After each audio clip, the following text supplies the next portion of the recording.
নমস্কার দর্শক বন্ধুরা, রে স্পোর্টসের পর্দায় আপনাদের সকলকে স্বাগত জানাই। এই মুহূর্তে আমি সৌরভ আপনাদের সামনে চলে এসেছি একটা বিশেষ প্রতিবেদন ভিডিও নিয়ে।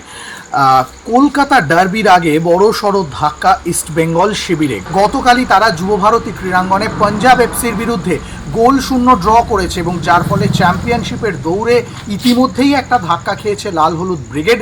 আপনারা অনেকেই জেনে গিয়েছেন যে পাঞ্জাব ম্যাচের আগে শেষ মুহূর্তের প্রস্তুতিতে চোট পেয়ে ছিটকে গিয়েছিলেন সল ক্রেসপো, যার জায়গায় শেষ মুহূর্তে মার্তান রায়নাকে দলে সংযোজন করতে হয়েছিল কোচ অস্কার ব্রুজোকে। এবং ম্যাচের পরেও প্রতিবেদনে আমরা জানিয়েছিলাম যে সল পেশিতে চোট পেয়েছিল এবং সেই কারণেই সে কালকের ম্যাচে খেলতে পারেনি। ম্যাচের পরের দিন সকালে সলের চোটের জায়গায় পরীক্ষা করানো হয় এবং যে পরীক্ষার পর একটা দুঃসংবাদ বয়ে নিয়ে এসেছে ইস্টবেঙ্গল শিবিরে, যেটা জানা যাচ্ছে তার চোট গুরুতর। আগামী দুটো ম্যাচের জন্য ছিটকে গিয়েছেন সল ক্রেসপো, অর্থাৎ আসন্ন ডার্বি এবং মরশুমের শেষ ম্যাচ ইন্টারকাশির বিরুদ্ধে ইস্টবেঙ্গলের হয়ে মাঠে নামতে পারবেন না সল ক্রেসপো।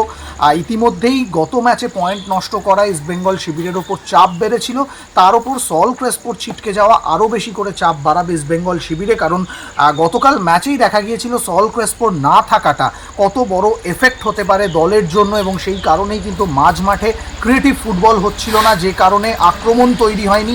ডার্বির মতো গুরুত্বপূর্ণ ম্যাচে যদি সল ক্রেসপোকে অস্কার না পান, সেক্ষেত্রে কিন্তু অবশ্যই চিন্তার ভাঁজ পড়বে তার কপালে, এবং ডার্বি কিন্তু মাস্ট উইন এই মরশুমে ইস্টবেঙ্গলের কাছে, কারণ খেতাব নির্ণয়ের ক্ষেত্রে সেটাই একটা গুরুত্বপূর্ণ ম্যাচ হতে চলেছে।